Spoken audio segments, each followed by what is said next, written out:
Yes, indeed, my Oh, brother. We're okay. back again. It's the best part of the week for me because it's the top of Monday. For some people, it's the morning time. When Monday comes, see, I'm a different time zone. So for me right now, it's Mm-hmm. 7 p.m. Yeah. That's really the beginning of my Monday. I did some things earlier, but Okay. I'm with the king of Mondays, and this is the top of Monday. So this is the sweetest part of my week. Well, brother, you're echoing my sentiments too, man. This is Mondays is something to look forward to, particularly, and I want to greet you again and the family. But you know, when you have something to look forward to, when you're actually dealing with our struggles as a people, not just our struggles, but our successes, it's exciting. And Yes. we know no matter what, it's our responsibility to teach our great and storied history, which it is. And today, I'm especially excited because of the young man we're going to talk about today, as well as the challenges he faced during the time in which, you know, what's amazing is he is what the first generation of our people that were came out of slavery, right? Right. And that in itself is a fascinating thing that we're going to discuss. But I'm so glad to be with you and the family again today. And as always, brother, let's start out with your banner, another great banner. Thank you, And brother. Here we go. this We is, got it. Every week that passes by, it zeroes in a certain style, having yes, the face on the left side, the name a certain way. Let me remove my logo to not block this out. And okay. to state a little bit on what was accomplished, to show Mm-hmm. a visual of what it is. That if Mm-hmm. you couldn't read English, you see these doorknobs and these locks, and you see that he's a black man. You see what I mean? Yes. Yes. And that's the main thing because many people, I'm not giving a lesson on banners now. I just want to say it this way. Many people, when they put up a banner, they're learning, but they put up too much information to read and not enough visuals. Yeah, It's I like agree. if you look at a billboard, a professional billboard, it's not much on there because you're Right. driving and you're moving by it fast and you only have so much time to see it. So Yeah. when we have this style of keeping our ancestors and our inventors, keeping the face to the left and keeping the name in the middle, of course, we got to put Metamorphosis down there to know who it is. We all know, Right. but it's something where you can look at it and be piqued in your curiosity to want to absorb more and click on it. It's not clickbait because this is history and this is worthwhile stuff of substance. So Yeah. that's where I'm coming from when I create these. And you know, I was telling you when we were talking earlier, someone that I know was commenting on the way that your banners are done. It has a certain type of professionalism that actually brings out the feeling or energy of the age in which we're discussing. And you look at what's interesting too, your visuals also, they hit all the right bullet points, but they also show the invention in its actual state, because there are so many things that was involved in him creating this doorknob, okay, that is not really talked about, that goes beyond the early days of the old latches that they use. Right. So yeah, brother. Again, this is good because it speaks to the other thing that it speaks to is the pride and dignity that you see in our people, Right. even amidst all of the actual challenges, physical and psychological challenges that they face during the era that we're talking about. So I want to start out talking about a very important aspect of the time in which he grew up in. And oftentimes, Lance, when we were talking, I was telling you how oftentimes we Mm-hmm. just blow by this aspect of history because we've been taught this way for a reason. Right. And so when you actually look at all of the different elements that were involved during this time frame, then you can see clearly and plainly the great resilience that our people had. The other thing too is one of the reasons why they fight so hard against real Black history and American history being taught is because in every depiction you see two things. You see a people using all of their power, okay, not for good, so to speak, but for evil in the sense that it is used to oppress people instead of bringing humanity into its rightful place. And it also shows in each one of these stories the great resilience that our people had in the face of such strong hatred that they faced. And America is the only country in the history of the world, as far as what I could find, that actually had literacy laws. Okay, so Wow. before we even get into Osbourn Dorsey, of course we know he's was a 16-year-old young man. He was born into slavery in 1862 in Washington, D.C. And his invention at the age of 16 absolutely revolutionized the world. And we're going to deep dive today and talk about the things that they definitely don't have in the history books or even the mention of such a great young man, because we know a lot of the narratives is about thugs and gangsters.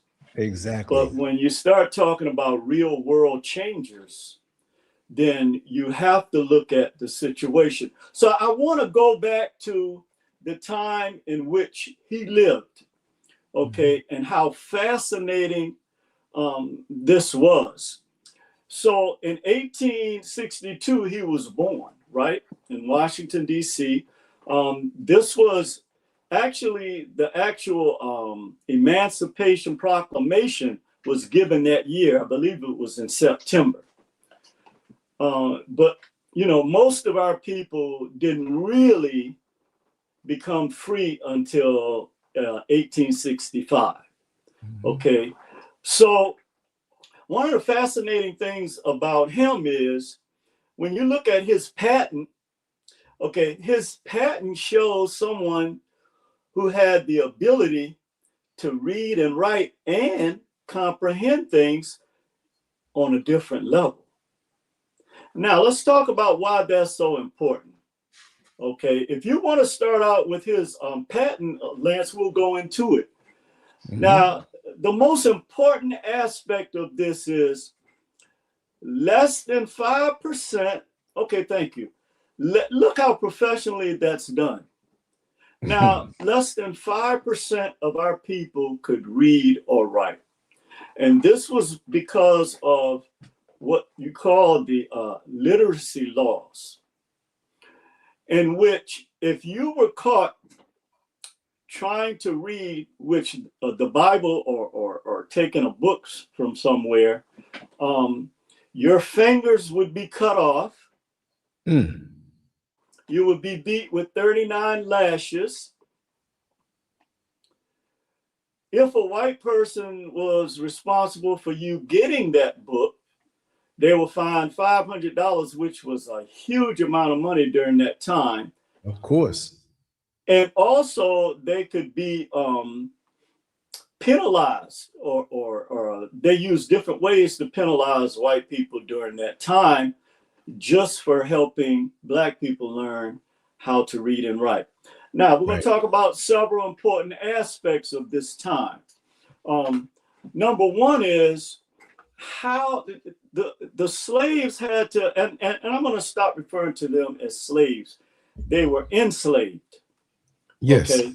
A slave is something totally different, but our people were enslaved. In fact, they never accepted being slaves.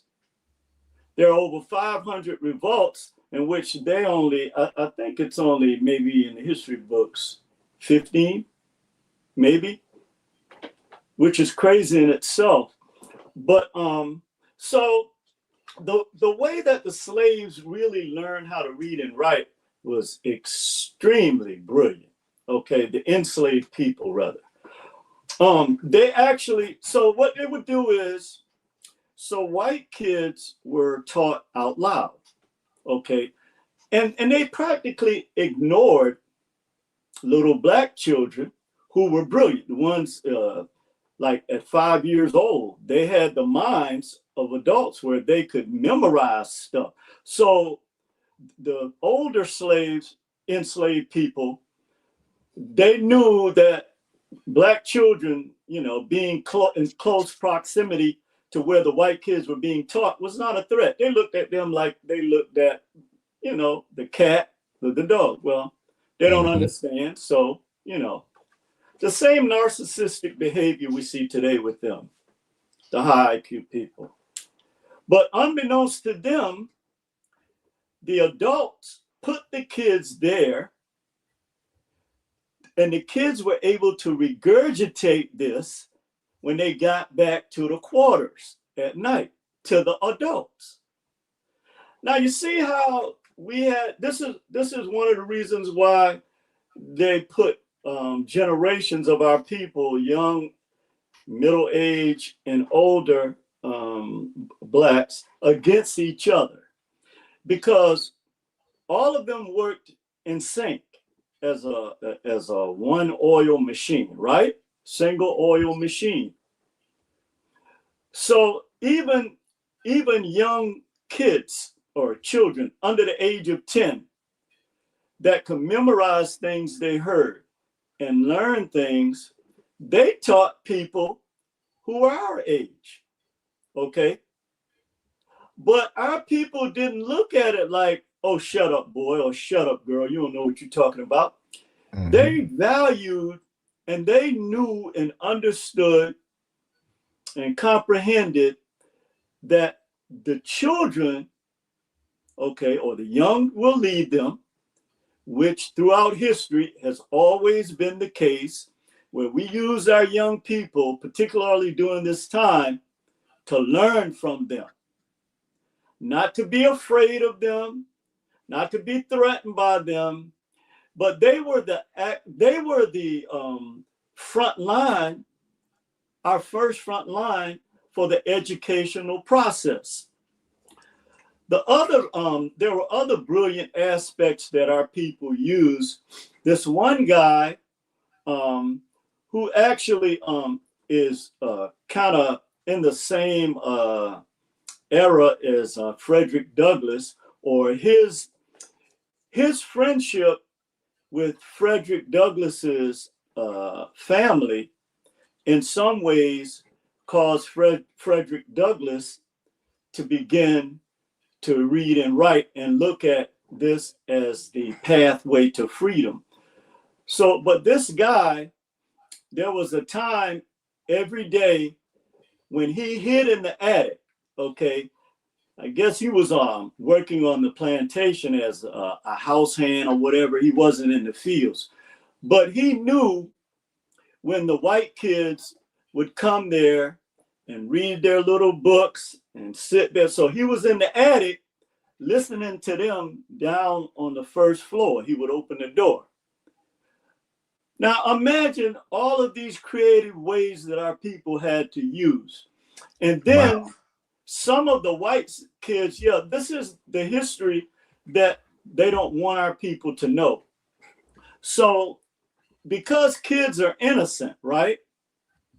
They were like really happy when they found out he was in the attic listening to them. And they understood they couldn't tell their parents. So he would sneak down there with them, give them, you know, candy or whatever he had. And the little white kids would teach him. Wow. And they wasn't thinking about, well, this is against the law, or we didn't know that we're not supposed to teach them. Right. So he would spend about 30 minutes, and the little white kids would teach him, and he would tell them, look, you can't. Now, they did know that there was some form of punishment if they got caught doing this. So in a lot of ways, until they were taught to hate, okay, and taught racism, they did not see black, they saw them as aunties, uncles, because these were the people that actually raised them, right? Right. So they didn't see them that way as the adults saw them, the oppressors. The other way, when I was saying how he had this connection, I think his name was Johnson, to Frederick Douglass, is they found out that his mom was teaching him. So they would use the slave Bible. Okay. Well, they learned the Lord's Prayer. The Lord's Prayer, and then break down. She knew the alphabets and how to count to 100. And she meticulously spent time with him every night when they got time. Okay, when they were back in the quarters.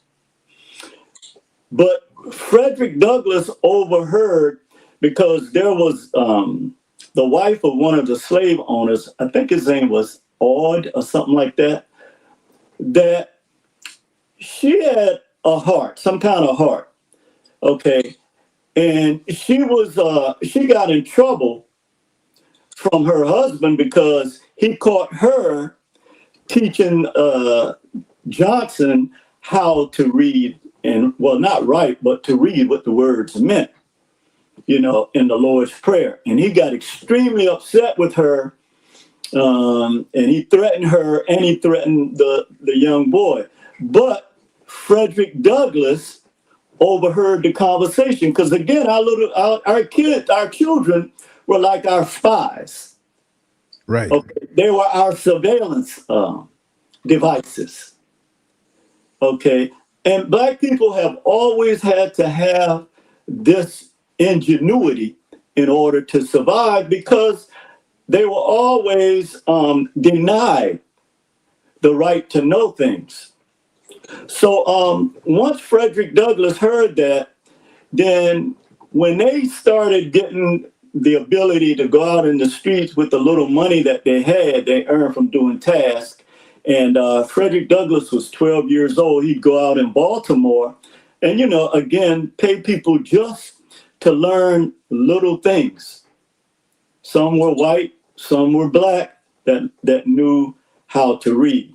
So we go back to this time where the other thing, when the slave Black women, and this is why I have so much respect for Black women. I don't care with the picture that they're painting of them today. And I know what they have been taught, the modern women.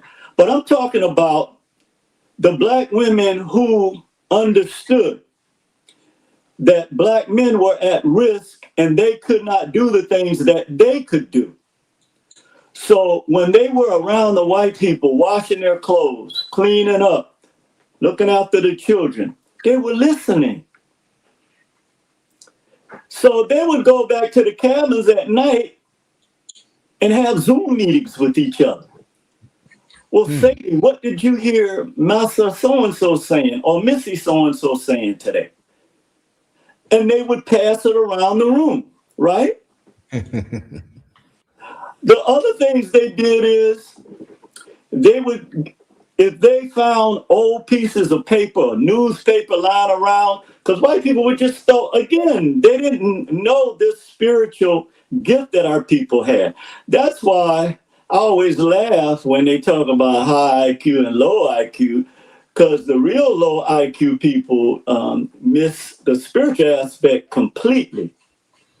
So let me just say, brother, I don't see you on the screen. You don't? I'm going to put the banner back up as you speak. Okay, that's I see fine. you want the other visual.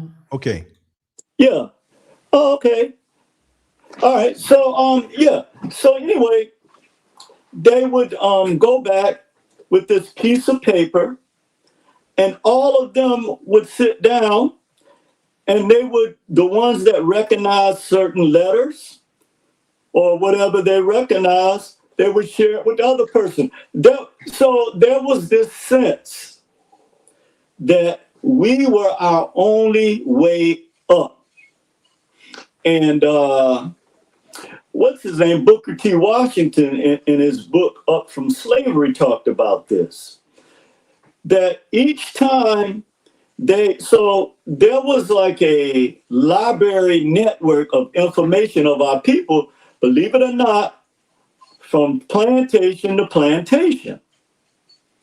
So one of them that had learned things, right? Little things here and there could identify certain, it's like learning a new language.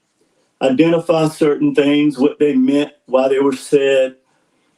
Then that person, when they went or had chores, okay, to go and to do things on other plantations, they would pass this information along, knowing that if they got caught doing that. And so the high IQ people, this was done right under their noses.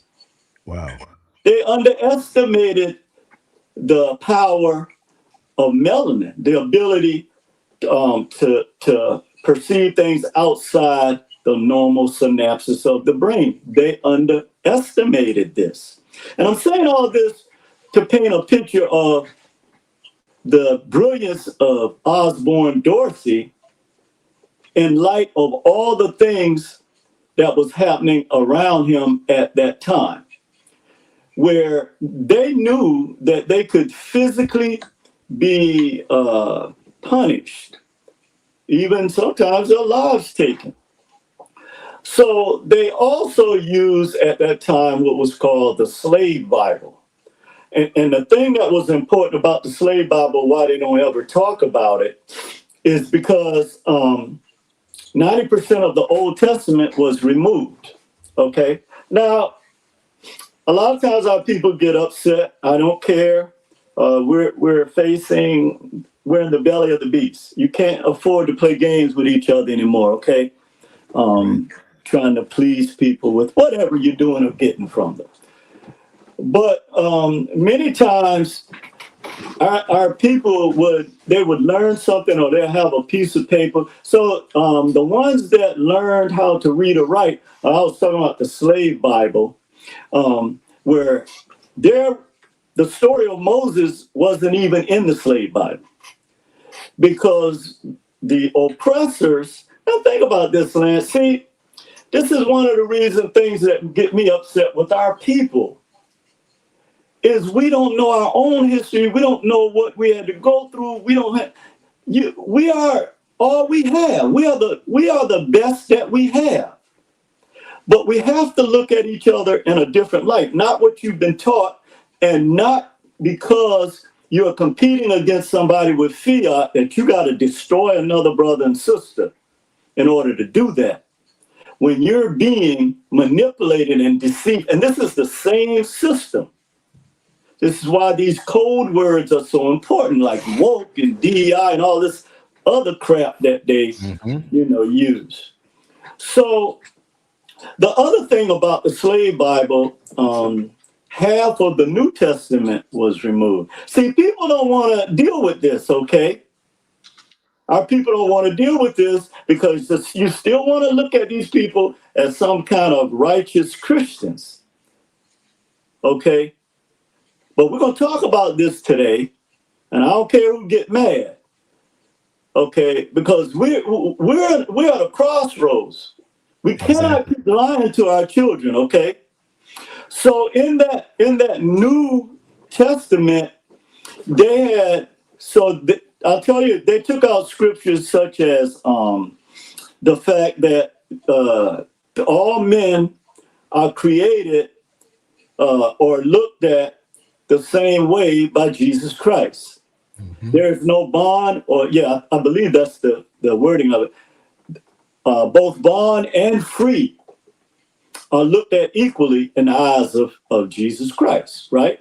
And Right. then using their words. And then the other scripture was that I think it was in Galatians, where it said, you're not supposed to make somebody work with free labor without paying them wages. See, all of this was in the slave, they took out of the slave Bible. But what they had in there were things like, well, slaves, obey your masters in the flesh. Okay?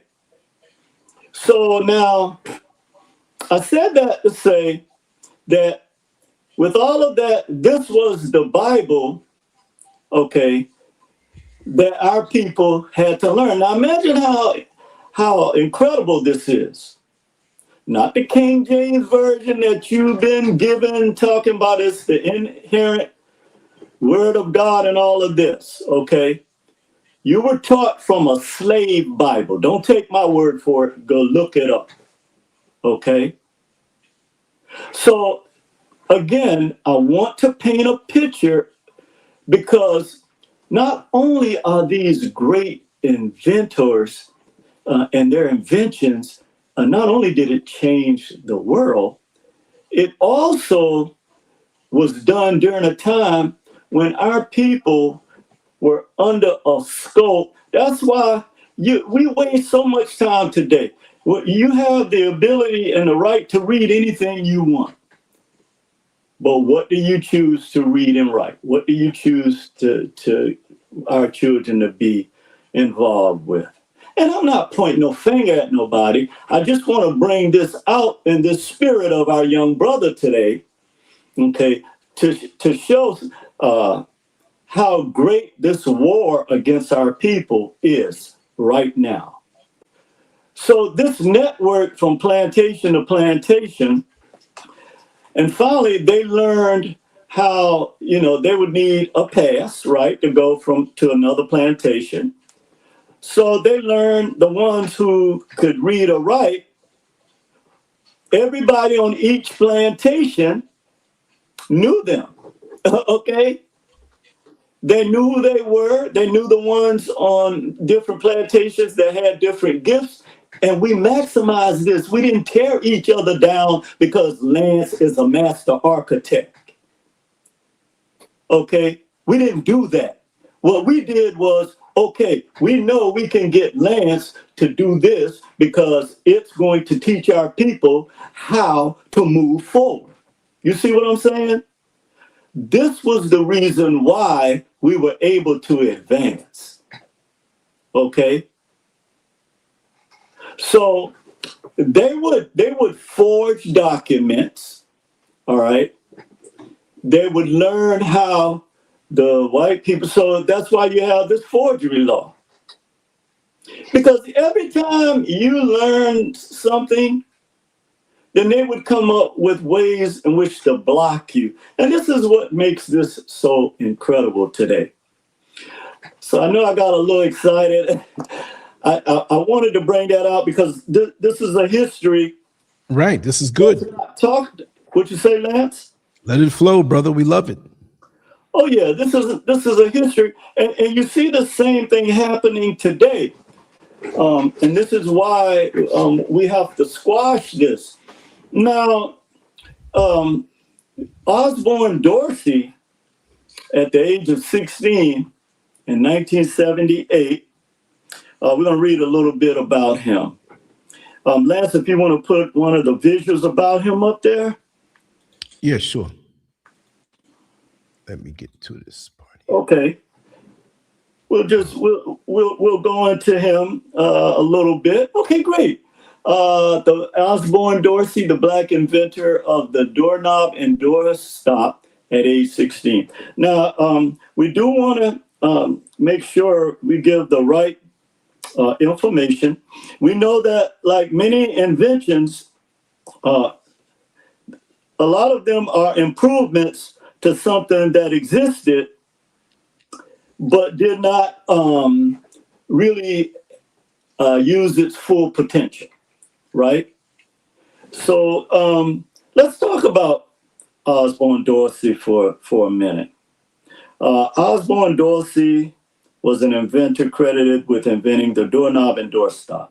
Dorsey was a self-taught inventor, and he began his career as a blacksmith, but he soon turned his attention to inventing. At the age of 16, he is credited with inventing the doorknob and doorstep in 1878. He was born in 1836 in Virginia, captured in the Washington, D.C. slave emancipation records from April 1862. Dorsey is listed as Osbourn Dorsey, son of Christina, aged about 8 months, ordinary size, dark complexion. He was born a slave, but freed when he was around 8 months old, according to history. His sister Mary was 6 years older than him and was also described as ordinary size, while Levi was 4 years old and described as huge in stature. Dorsey was a self-taught inventor. We went through that. Before Dorsey invented the doorknob, now this is very important here. People relied on some type of latch to close their doors, which really couldn't secure them, right? With others using leather straps as handles. But as we saw in Lance's visual or banner, the fact that he used cast iron, which is very important, a more durable material. And this was definitely a revolutionary type of upgrade from what was being used at that time. So he used cast iron instead of wood or metal. Mm-hmm. In 1978, he patented the doorknob and doorstep, and his invention was a major improvement over the previous versions of doorknobs and doorstops, which were often made of wood and metal and were difficult to use. Dorsey's doorknobs and doorsteps were made of cast iron and were much easier to operate. And even after the doorknob was invented, it took years for people to embrace them fully and begin installing them on the doors in their homes. Eventually, Dorsey's invention became ubiquitous success, and he soon began to manufacture his doorknobs and doorstops, I don't know why I keep saying that, on a large scale. Now, that's extremely important. So now you're talking about not only was he the inventor of this cast iron doorknob, which in itself had all the intricate devices inside of it that also allowed you to lock the door, which was extremely important. It was the first aspect of security. In addition to the doorknob and doorstop, Osbourn Dorsey also invented a clothes wringer, a fire escape, and a machine for making bricks. Okay, brother, you can go to another one.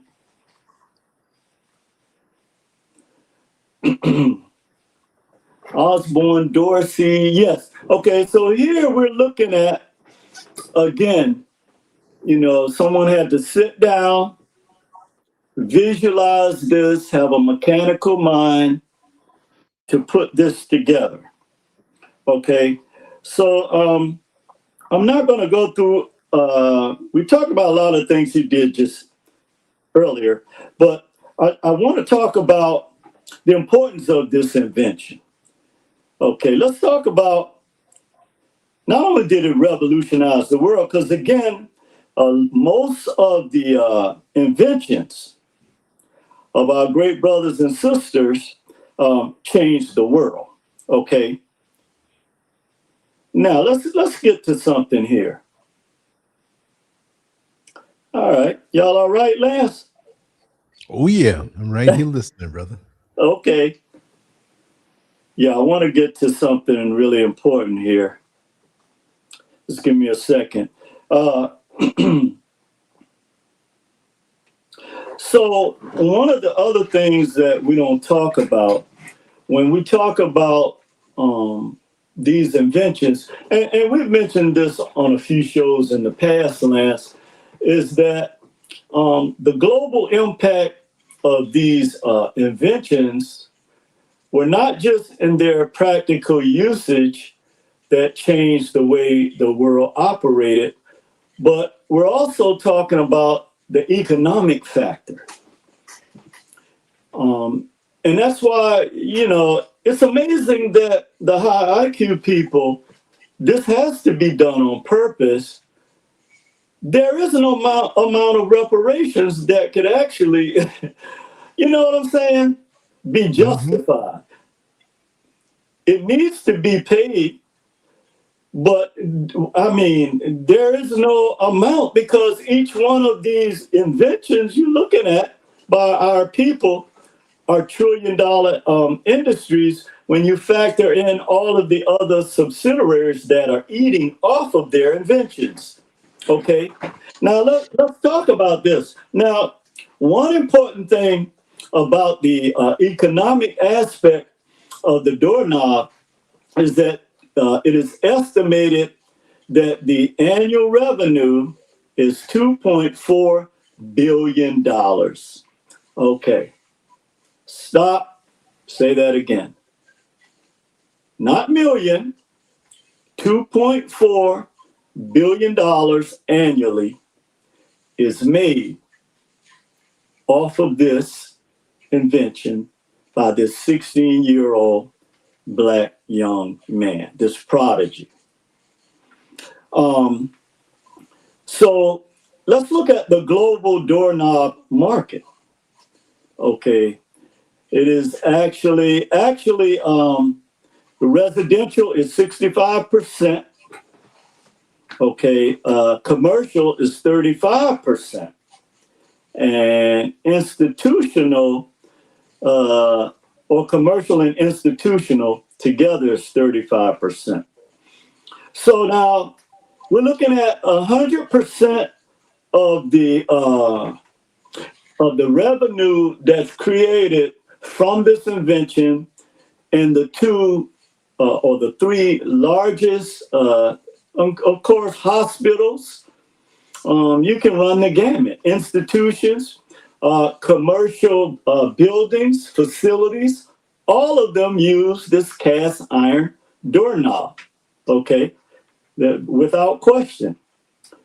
Okay, let's look at the regional patterns from the broader door handle market, which is larger than the knob-only market, which is larger than the knob-only market, okay? And again, this is what we fail to look at when we look at these inventions because we stop at the shores of America.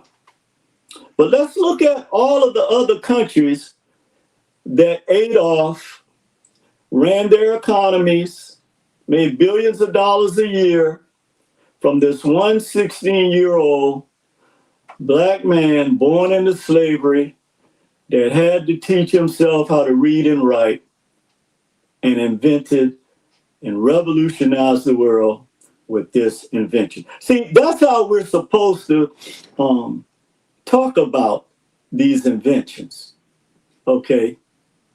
Because we have been taught to downplay the amazing things that our people have done.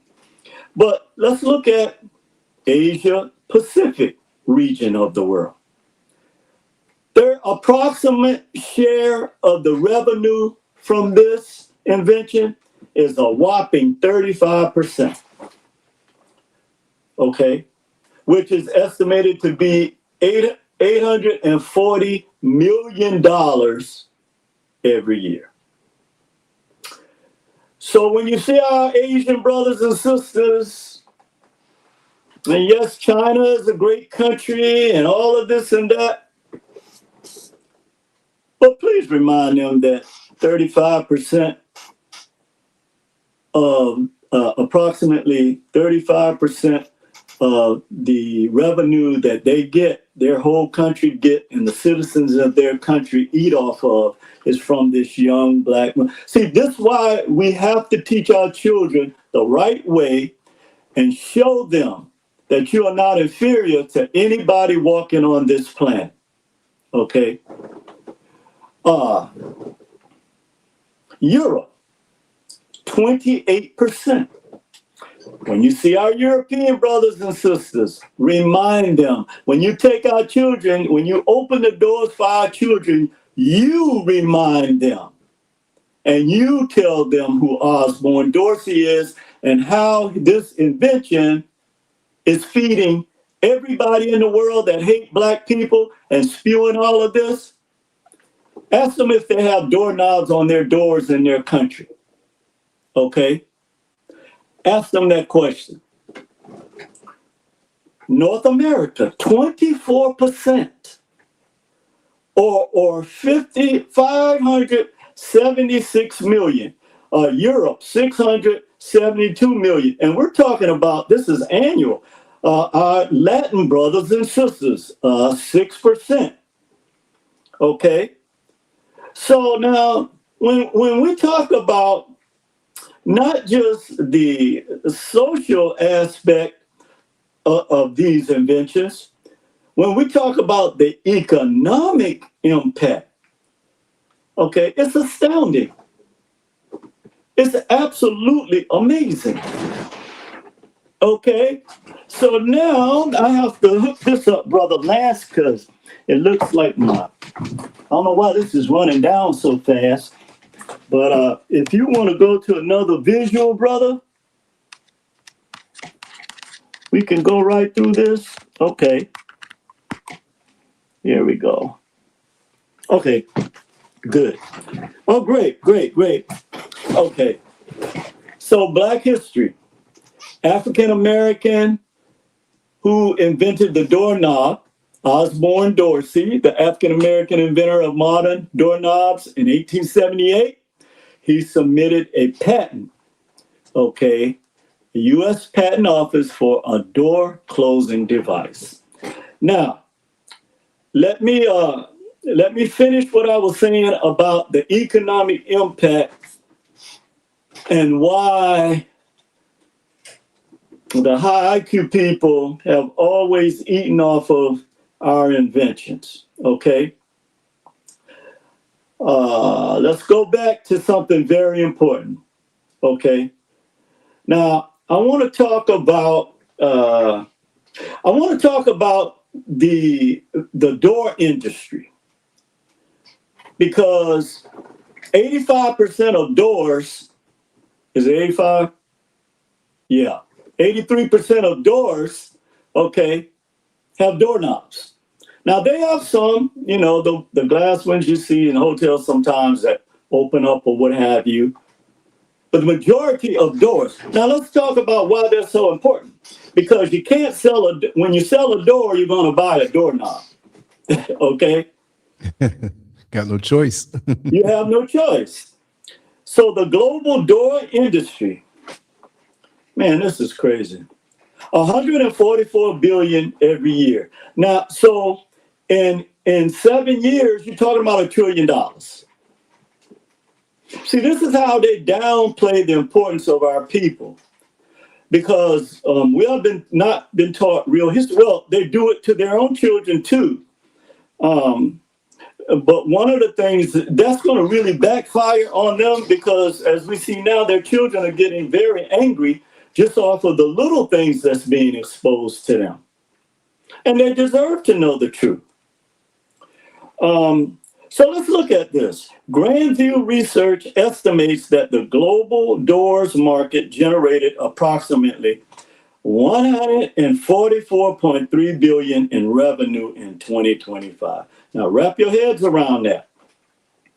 It forecasts the market to reach about 205.1 billion by 2033.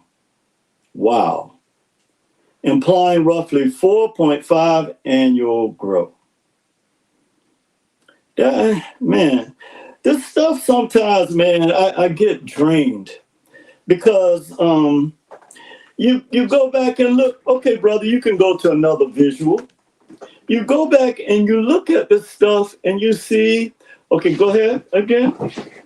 I think there's one more I wanted to show. Yeah, that was it. That's the What I last got. one? Yeah, it was 5. Okay, no, that's fine. So now, again,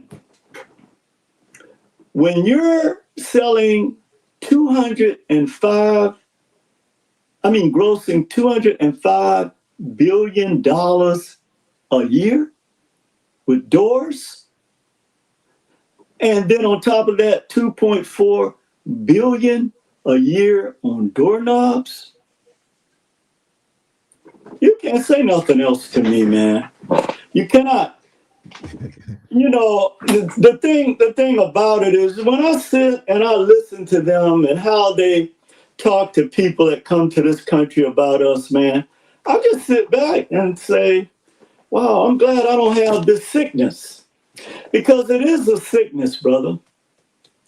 You know, when you look at the totality of how our people had to learn to read under the threat of 39 lashes, getting their fingers cut off. And I do want to say this too, okay?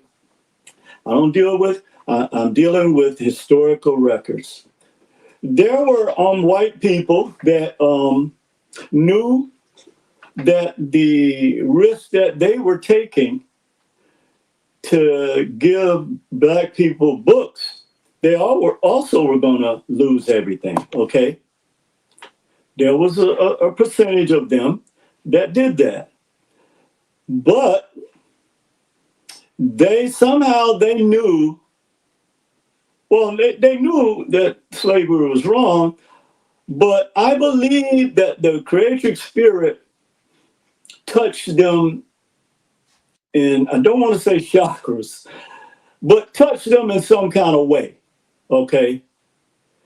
And where they recognized, they saw the real spirit of our people. Here you have humble people. And I'll say one last thing in closing, brother. Now, imagine this, and this is going to sum it up for our people. Do you know that the majority of slaves or enslaved people actually felt bad for their owners? See, this is the other side that they don't talk about. Because we actually, they want to make it seem like, well, we had to tell them everything to do. No. But tell me one company that operates without a strong operational structure and someone that has the ability or people, a team, to operate that business. It's impossible. Or a team. It's impossible. So when you look at that, our sisters and our brothers performed every single function. I'm talking about every single function. I'm not talking about people that stand up and tell you what they want done while sitting back smoking cigars and drinking wine and whiskey and scotch. I'm talking about people who worked in cotton fields, tobacco fields, sugarcane fields, okay, from Cancy morning to Cancy night, established the first import-export business, okay, for America and Europeans that not only grew the revenue in America, but in Europe as well. That's, what you talking about, Willis? What is you talking about? Without cotton, America would have never become the greatest nation in modern day history. And I think I'll close with that, brother. I'm a little fired up. I'm a little fired up because, you know, I'm starting to pay more attention to some of this crazy stuff that's online. These people are insane, but a lot of it is our fault because we're not focused on, you know, in terms of not only what we're doing now, but what we had to do to get to this point. Exactly. And the descendants of these people are, I mean, every time they see a black person, they should kneel down and kiss their boots. Mm-hmm. I'm serious, bro. This crap they have on the internet is insane. And then not only that, they're telling these people that come to this country that we're lazy. Are you crazy? You got to be out of your mind. Exactly. So I'll deal with that, brother, because I'm fired up. You know, after I spent the time with this brother Spirit this weekend, man, and he told me to put everything out there and don't hold back. So I feel like we've done that today, brother. Beautiful. Right to the point, too. I mean, 16 years old, that's amazing. Oh, like man. you said, what they had to go through to even get to the point of creating. Like all this other stuff, you know, chopping your fingers off and 39 lashes and oh God, you know. You know what I'm curious about? I'm curious, and so one of the things too is when our people gossiped. Here's the difference: they didn't gossip about negative things; they gossiped about positive things. The other thing, that's why it's so important to have some type of structure in your life, because they had a small window of time at night away from the oppressors to talk to each other about what they learned that day. They didn't waste time like we do now. They wasn't trying to emulate the oppressors. They were trying to figure out how they was going to get out of those situations they was in. Yeah. So the literacy laws started in good old Georgia in 1929. In Virginia in 1931, that was when Nat Turner, after learning, becoming somewhat literate and learning about, you know, Moses. And well, he didn't learn about Moses because Moses, they took him out of the slave Bible. But he learned some things about the fact that the Spirit of God was one that fought against tyranny, that was against tyranny. And so all these things are important today. When you open a door, every time. Okay, see, because we've been miseducated, and I used to get in a lot of trouble because I didn't teach the curriculum the way that they wanted it, and to be taught. I went through hell, and so I knew that couldn't be a career for me, and that's why I went into mental health. Right. Because I knew that these people had already singled me out like they singled my brother out. And they had already done that. That's a shame. It is, man. But see, we got to face the reality. And you going, and I don't give a damn. You can go and kumbaya 5 days a week if you want to. I'm sick of that crap. Okay? You have got to recognize that these people have the power to take away everything that our people bled and died for, fought in all American wars. You talking about this crap about, take black people out of the military and see what happened. I bet you them white soldiers will let you know. I bet you those generals will let you know. You out of your mind? You gonna take... You got to be living in an alternative universe, bro. Yeah. And you have to be. Entitlement and delusion. Oh, yeah. You're definitely delusional. If you think you're gonna run a military without black folks, you are crazy. Somebody better get to him real quick. So anyway, like I said, brother, when I'm fired up like this, I don't want to say the wrong I thing. love it though. We love it. We love it. I'll talk to you in private, boy. But yeah, the creatrix came to me, man, last night and said, "You better, I'm gonna cut you off. Oh wow. If you don't put this out the right way, you get ready to get cut off." You think the white folks can cut you off? And boy, I was like, well, I'm gonna come with the fire today. That's right. So kudos to you and the family, brother. And Thank you so much. looking forward to getting with you guys again next week. Hold on to the bells. I see you. Like I told you, I like that last video you did where you looking back like, what you say, Willie? Who you talking to? And they shocked when you. It's like when they try to demonize the word woke. They shocked when you are, because when they look, it's a why is he? Right. How's he here? Exactly. I can't I'm not make supposed to be here, but he's supposed to be huh? here. You know, it was like I was violating. Like, what are you doing here? Oh yeah. I never opened my mouth. I just walked up and was waiting for the cab, just like he was waiting for the cab with his wife. Right. And he eyeballing me the whole time coming up. Like he just knew that I wasn't born and raised here, but this is my connected home. Petrified. But it was like I violated. Oh yeah, no question.